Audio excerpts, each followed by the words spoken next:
In the early era of gaming, engineers squeezed music out of tiny sound chips, delivering simple beeps that sparked imagination.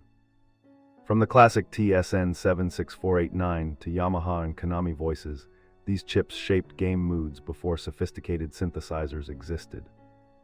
The story tracks how composers learned to bend square waves into catchy melodies, laying foundations for modern chiptune communities. As consoles evolved, sound design pushed complex FM and PCM techniques, inspiring indie developers to chase retro bliss with new tools. This arc reveals a surprising thread connecting vintage hardware limits to contemporary music-driven gameplay and storytelling.